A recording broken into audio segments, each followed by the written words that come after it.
Louvado seja Deus. Saúdo a todos com a paz do Senhor.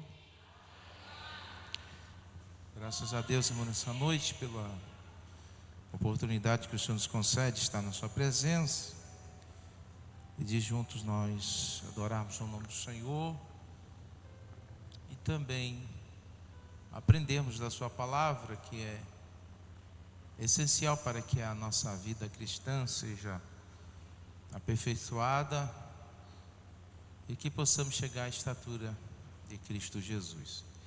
Eu convido a todos os irmãos para se pôr de pé. Nós estaremos lendo um texto da palavra de Deus que se encontra na carta do apóstolo Paulo aos Efésios.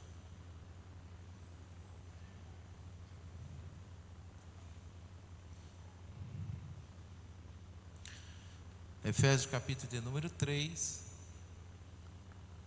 versículos a seguir. Glória a Jesus.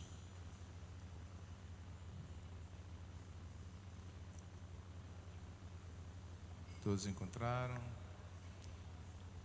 Vou esperar mais um pouquinho. Quem tem habilidade de achar rápido, quem não tem vai melhorando aí. Amém?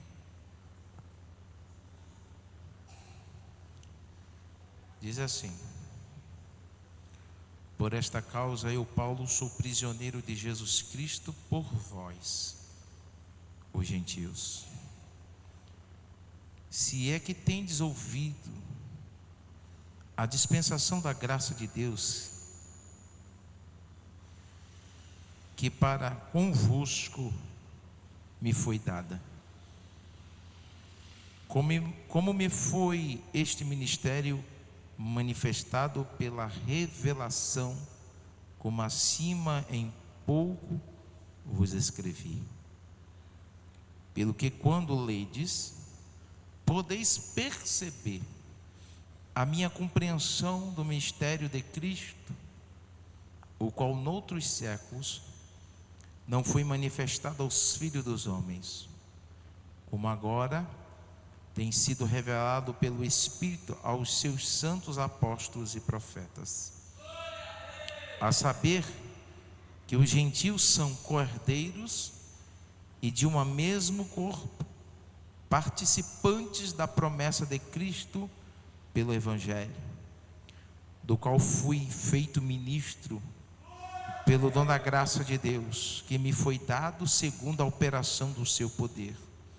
A mim, o mínimo de todos os santos, me foi dado esta graça de anunciar entre os gentios, por meio do Evangelho, as riquezas incompreensíveis de Cristo, e demonstrar a todos qual seja a dispensação do mistério que desde os séculos esteve oculto em Deus, que tudo criou, para que agora pela igreja a multiforme sabedoria de Deus seja conhecida dos principados e potestades no céu, segundo o eterno propósito que fez em Cristo Jesus nosso Senhor, no qual temos ousadia e acesso com confiança pela nossa fé nele. Portanto vos peço que não desfaleçais nas minhas tribulações por vós, que são a vossa glória. Amém? Que o Espírito Santo fale mais ao nosso coração nessa noite. Podeis assentar em nome de Jesus.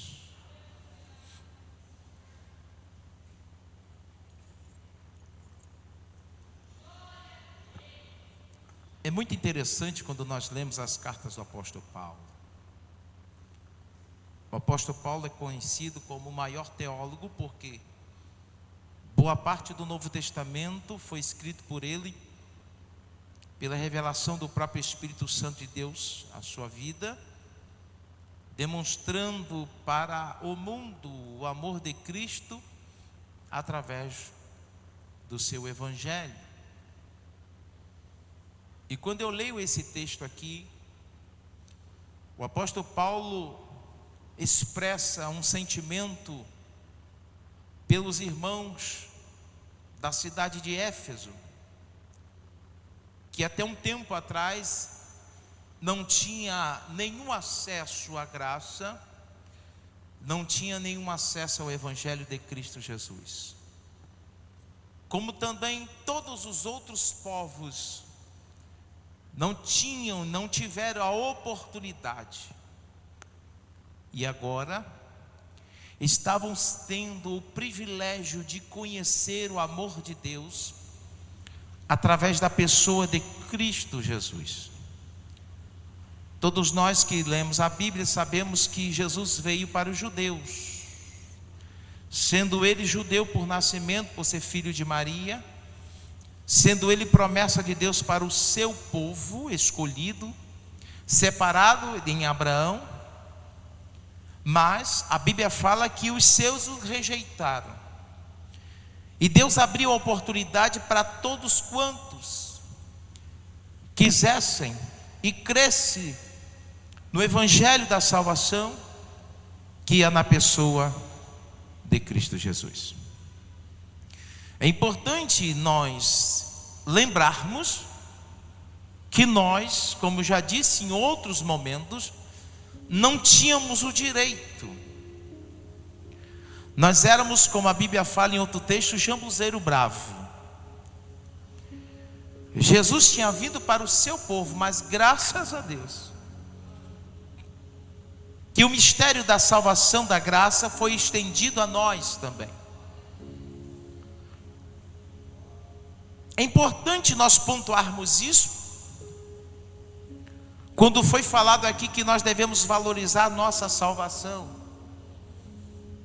Eu estava observando os hinos da harpa que foram cantados, e eu sempre tenho esse cuidado de muitas vezes, quando eu leio a palavra de Deus, eu começar a meditar do que está sendo cantado, para ver Deus confirmando a mensagem, Deus falando para nós sobre a salvação, Deus falando para nós que o céu também nos pertence por herança na pessoa de Cristo Jesus. O apóstolo Paulo expressa para os irmãos Efésios, disse o sacrifício que ele teve para que aqueles irmãos tivessem a oportunidade de ouvir a palavra de Deus. Essa semana na congregação eu disse: às vezes a gente acha tão fácil, tem uma igreja tão perto de casa, a gente pode escolher a igreja que quiser ir. A gente conta as igrejas a dedo na mão, e passa o dedo da mão, e conta os dedos dos pés, e passa os dedos dos pés. A quantidade de igreja é absurda, vamos dizer assim, próximo a nós. E às vezes a gente acha que sempre foi assim. Houve um tempo da dificuldade, houve o tempo em que muitos tiveram que se sacrificar para que o Evangelho de Cristo se chegasse até nós. E aqui, quando nós lemos essa passagem do apóstolo Paulo, nós observamos o sacrifício. Deus escolhe Paulo e disse: olha, foi-me dado pela graça a oportunidade de ser ministro de Deus para proclamar o Evangelho de Cristo aos gentios. Já existia outros que pregavam para os judeus, mas Deus tinha algo específico na vida de Paulo. Deus escolheu Paulo com um propósito de levar o Evangelho aos outros povos, que até então aparentemente estavam fora, eram rejeitados. E eu estava falando que no meio dos judeus havia muitos que viravam a cara, torciam o nariz quando outros povos aceitavam a Jesus, ao ponto que o Senhor teve que se manifestar para Pedro, quando a palavra de Deus diz que desce um lençol e Deus apresenta animais que pela lei mosaica os judeus eram proibidos de se alimentar, caças, outros tipos de animais. Aí o Senhor pergunta a Pedro: Pedro, fala com Pedro, indaga, disse: Pedro, mata e come. Aí Pedro olha e disse: não, Senhor, porque nunca entrou nenhum alimento imundo na minha boca. Aí se recolhe novamente o lençol, desce pela segunda vez. Deus faz de novo esta mesma indagação, manda que Pedro matasse e comesse. Pedro mais uma vez vai dizendo: Senhor, nenhum alimento imundo entrou na minha boca. O lençol se recolhe novamente. Na terceira vez o Senhor se apresenta para Pedro e fala: Pedro, mata e come. Quando ele responde, Deus o questiona e disse: Pedro, como podes tu chamar de imundo aquilo que eu santifiquei? Ao mesmo tempo chega-se alguém batendo na porta e disse: olhe, um centurião romano quer falar contigo. Deus já tinha revelado a ele, e o Senhor disse para ele: vai com esses homens. Quando chega naquele lugar, a palavra de Deus diz que Pedro fala do amor de Jesus, entrega o evangelho de Cristo, apresenta o amor de Deus, o sacrifício de Jesus na cruz do Calvário. E a palavra de Deus diz que eles começam a ouvir e compreendem e aceitam a Jesus por inteiro. Já tem um conhecimento, um temor no coração, mas ainda faltava se decidir por inteiro para Jesus. E a palavra de Deus diz que quando Pedro estava orando por eles, o Espírito Santo de Deus desce sobre aquela família e eles começaram a falar em línguas, a mesma forma como foi no Pentecoste. Aí Pedro disse: agora sei que Deus não faz acepção de pessoas. Mas eu quero que você entenda o seguinte, interessante, que foi que o nosso irmão disse no início, quando ele cantou o hino: a salvação foi de graça, mas o preço que foi pago por alguém, para você, foi um preço muito alto. O que eu estou dizendo e corroborando com o que o pastor falou: se no arrebatamento da igreja nós que temos o acesso a esta palavra ficarmos para trás, seremos mais miseráveis do que todos os homens. Sabe o que está dizendo? Temos acesso à palavra de Deus, temos acesso a Deus, temos acesso ao céu, temos a oportunidade de falar com Deus todos os dias, temos a oportunidade de pedir perdão todos os dias. O sangue de Jesus Cristo nos purificou de todo pecado, nós fomos justificados, nós fomos separados, nós fomos escolhidos, e precisamos entender que há para nós uma exigência. E qual é a exigência? É que eu seja santo em toda a minha maneira de viver. Eu preciso compreender, eu preciso aprofundar que o evangelho de Cristo não é uma coisa banal, o evangelho de Cristo não é uma coisa fútil ou passageira. O evangelho de Cristo que foi entregue a mim e a você tem um valor tão grande que a palavra de Deus diz o seguinte: mais vale uma alma salva do que o mundo todo perdido. E muitas vezes nós observamos que muitos não têm entendido, não têm compreendido o que estou fazendo aqui na igreja, o que é que eu estou fazendo para garantir a minha entrada no céu. Porque a palavra de Deus diz que a minha salvação, o meu nome foi escrito no livro da vida, mas eu preciso ter o cuidado para que o meu nome, o seu nome, não seja apagado de lá, porque simplesmente muitos em algum momento da sua chamada têm se esquecido do propósito que Deus te chamou, e tem muitas vezes não valorizado aquilo que o antepassado, muitos antes de nós, fizeram para que o evangelho chegasse até você. Eu lembro de muitas histórias de irmãos que no passado viajavam grandes distâncias, não tinha acesso de carro como temos hoje, não tem acesso de ônibus, não tem acesso de van, muitas vezes era feito num montado no jumento, ou num cavalo, muitas vezes era numa bicicleta, ou talvez ainda numa motozinha velha, mas saía longas distâncias para apresentar o Evangelho de Cristo Jesus. E havia um tempo que as pessoas rejeitavam, porque não tinha conhecimento. Muitas vezes, por causa daquilo que foi plantar na sua mente, rejeitava, jogava pedra, simplesmente machucavam, agrediam os irmãos. Mas os irmãos, assim como Paulo, estavam sabendo do seu chamado, e mesmo assim não desistiram. É por isso que hoje tem igreja aqui, é por isso que hoje tem igreja perto da tua casa, é por isso que no Brasil tem tanta igreja. Não foi colocado lá por acaso, não nasceu como se nasce batata, não. Há um propósito, muita lágrima foi derramada, muito suor foi derramado, muitos corações foram angustiados por amor deste Evangelho. Por isso que Paulo estava dizendo: eu sou prisioneiro hoje por causa de vós. Mas no final do verso ele disse: mas não se preocupe com a angústia que eu estou passando, porque o resultado está valendo a pena. Estou vendo que aquilo que eu plantei e que outros estão regando, mas eu tenho a certeza é que é Cristo Deus, o nosso Senhor, é que está dando crescimento.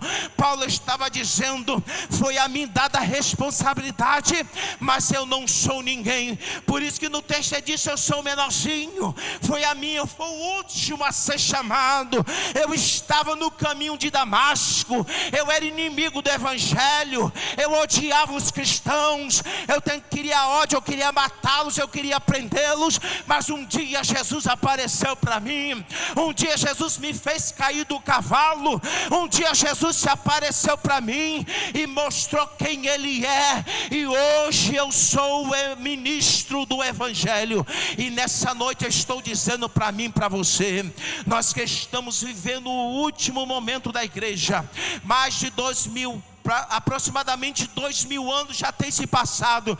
Nesses 2000 anos, quantos evangelistas foram levantados, quantas pessoas perderam a vida levando o Evangelho para alguém. Eu estava dizendo, alguém já apresentou Jesus para você, mas alguém um dia apresentou para ele, que foi apresentado por outra pessoa, que foi apresentado por mais alguém, que foi apresentado por um missionário, que foi apresentado por outro missionário. E o Evangelho de Cristo foi passando de geração em geração e chegou até os dias de hoje. O que é que eu e você tem que fazer?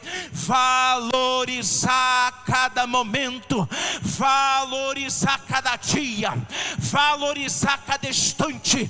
Todas as vezes que você tem a oportunidade de entrar na casa do Senhor, diz: Senhor, eu estou aqui, tem uma estrutura, tem uma casa, tem isso, tem aquilo outro, mas eu estou beneficiando-se daquilo que alguém um dia plantou. Eu estava dizendo que existe uma frase muito conhecida, antiga, que diz: quem planta tâmaras não come tâmaras, porque é uma árvore que demora quase um século para dar fruto. Mas se alguém fosse muito mesquinho, disse: para que eu vou plantar, se eu não vou usufruir dos benefícios?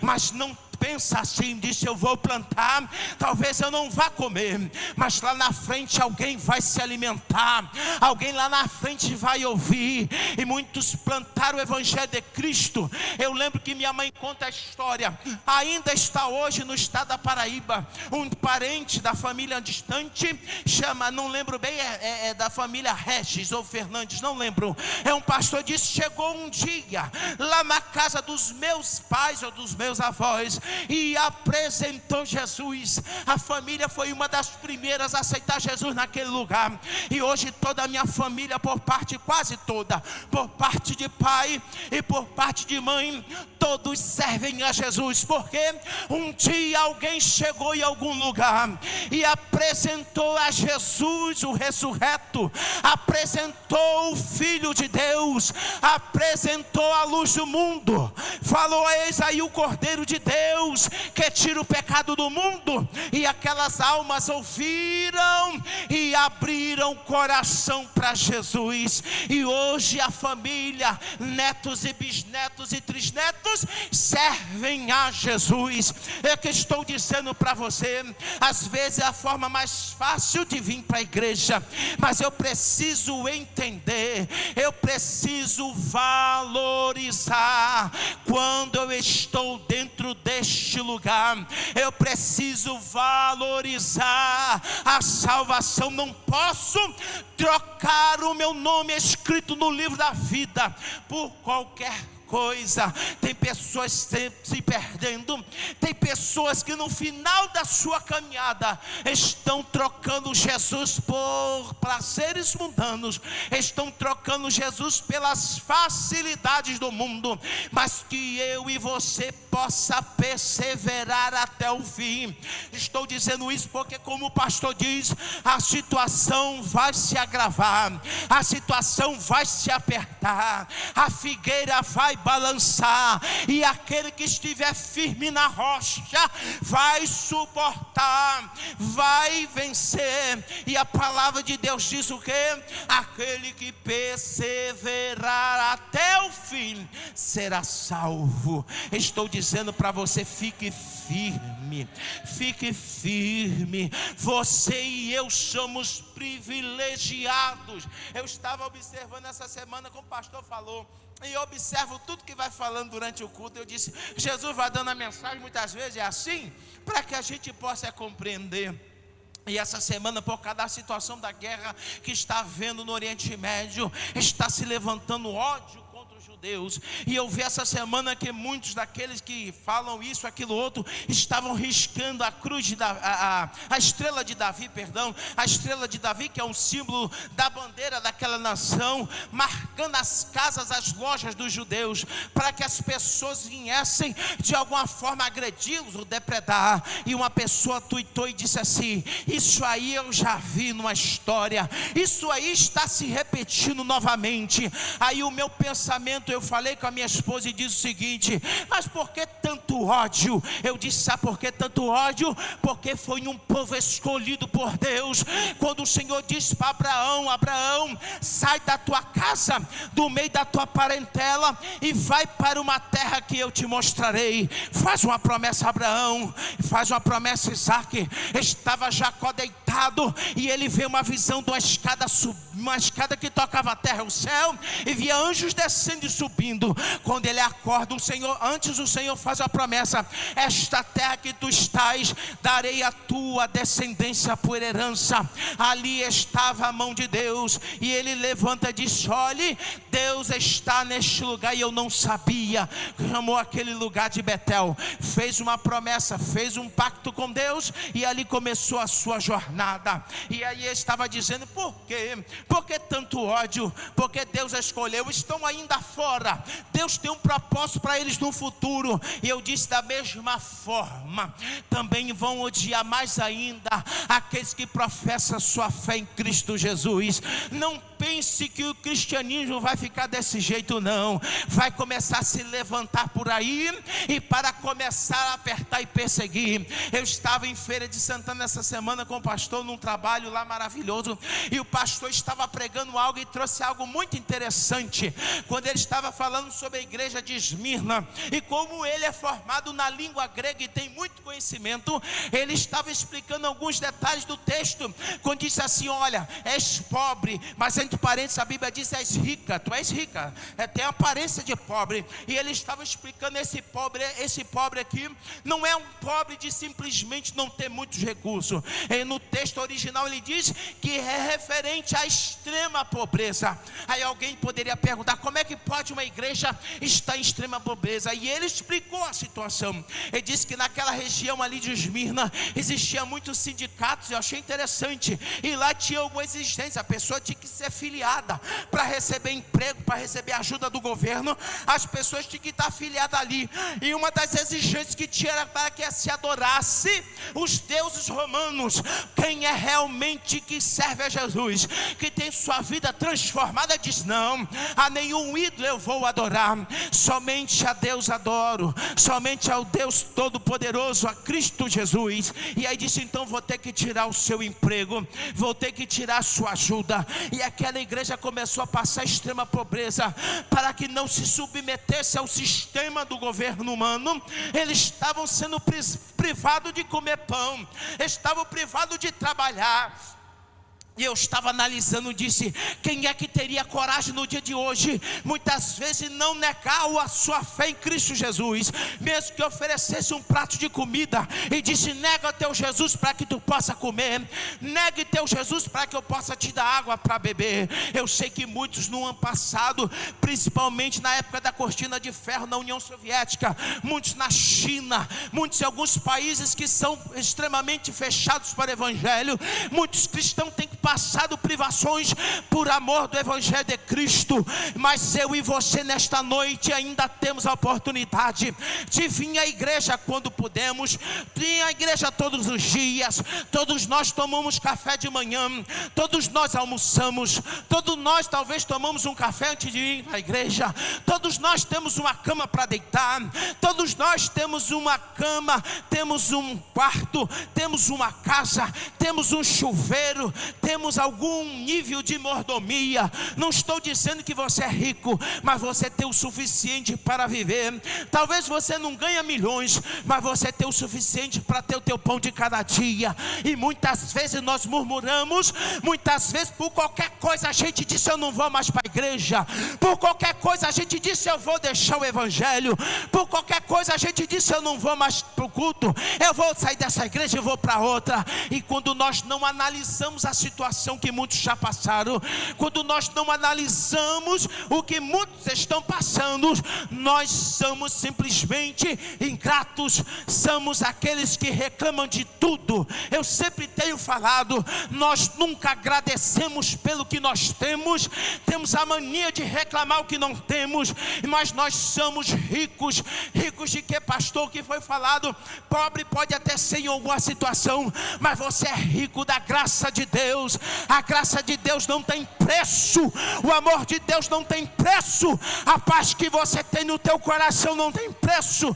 Pode estar passando a luta que for, mas você conhece aquele que pode resolver, e você deita a tua cabeça e descansa, porque aquele que descansa no Senhor, esse é abençoado. Aquele que deposita no Senhor a sua confiança, aquele que se deleita no Senhor, o Senhor fará a vontade dele naquilo que está dentro do teu coração. Então eu quero que você, a partir de hoje, mude essa chave. Não pense que esse negócio de evangelho em todos os países é igual assim, não. Você tem liberdade de pegar esta Bíblia, colocar debaixo do braço e sair tranquilamente. Você não é hostilizado, você não é, muitas vezes, alguém não pega para você para ser preso, alguém não pega para você para te fazer alguma coisa. E muitas vezes a gente não dá valor, qualquer coisinha, qualquer picuinha, qualquer mimimi, a gente não quero, eu não vou para a igreja, eu estou isso, aquilo, outro. Não, você está aqui por causa de Jesus. Eu sempre falo que eu venho para a igreja é por causa de Jesus. Eu venho para cá porque eu preciso dele, eu venho para cá para agradecer a ele, porque se não fosse ele, eu não estava aqui. Se não fosse ele, você não estava aqui. Se não fosse ele, nenhum de nós estaríamos aqui. Louvado seja Deus.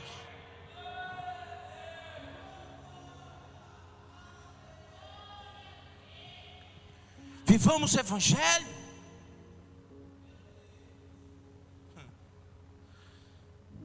E eu vi uma coisa esses dias, eu lembro uma frase que diz assim: quando a árvore está doente, ela não consegue dar fruto. Se a igreja toda tivesse tudo no mesmo espírito, Se todos nós estivéssemos no mesmo propósito, qual é o propósito? Anunciar o reino de Deus. Teríamos mais tempo para pensar de quem está lá fora. Muitas vezes passando um bom tempo resolvendo os problemas aqui dentro.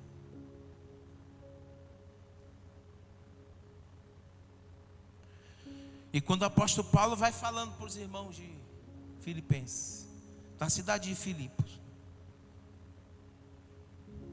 E o interessante, uma coisa aqui que eu quero que... já estou encerrando. Que você entenda.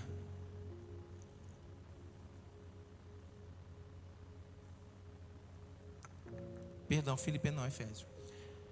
Ele diz o seguinte: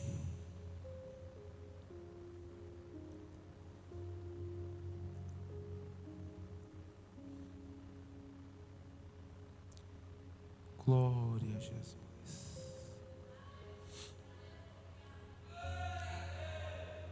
A mim, o mínimo de todos os santos, ele disse: eu sou menor. Me foi dado esta graça de anunciar entre os gentios, por meio do evangelho, as riquezas. Interessante que mais à frente ele diz o seguinte: para que agora, pela igreja, ele está dizendo, agora é pela igreja, não foi pelos judeus, agora é pela igreja.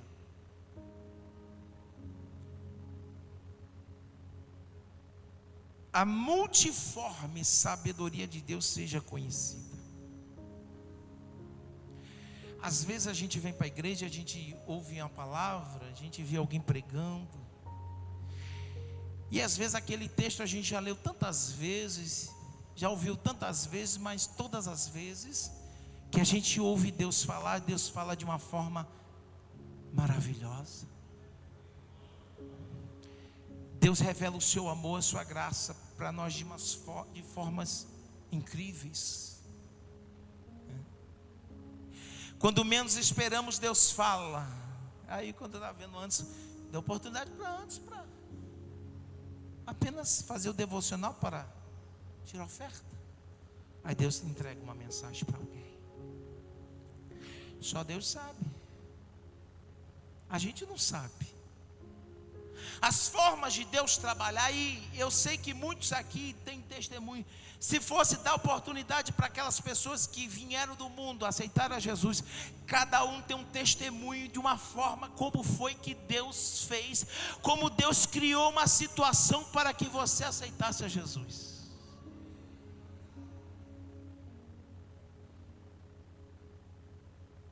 Analise aí.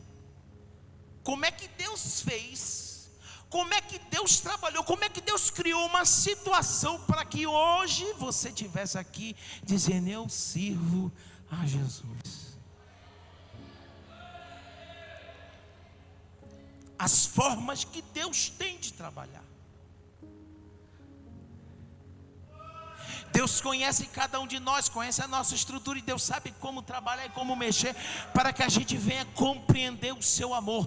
Talvez se não tivesse acontecido, e às vezes a gente fala: Senhor, eu te agradeço por ter acontecido isso. Tem gente que fala assim: eu agradeço a Deus por ter tido um acidente. Poxa, acidente? Eu agradeço a Deus porque teve aquele problema no trabalho. Eu agradeço a Deus porque aquela porta tinha que ser fechada. Porque se não tivesse acontecido isso, aquele dia assim, assado, que eu estava assim, que um dia eu entrei desesperado na igreja, ou um dia alguém chegou para mim, não me conhecia, olhou para mim e disse: Jesus te ama. Ó, Jesus mandou dizer para você isso, aquilo, outro. E Deus sabe como tocar no coração do homem. É as multiforme graça, forma de Deus trabalhar na minha vida e na sua.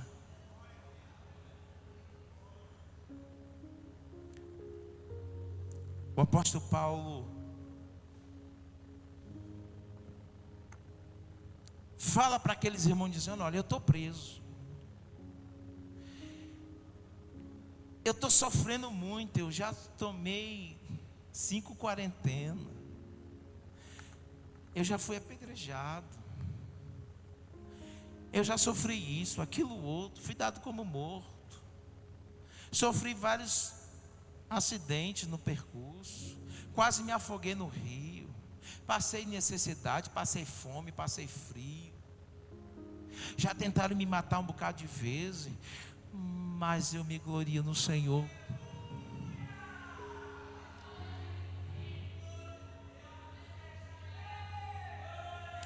Aí eu estava pensando assim, eu disse, se Jesus não tivesse levantado Paulo, se Paulo não tivesse passado, como é que poderia estar hoje? Não sabe.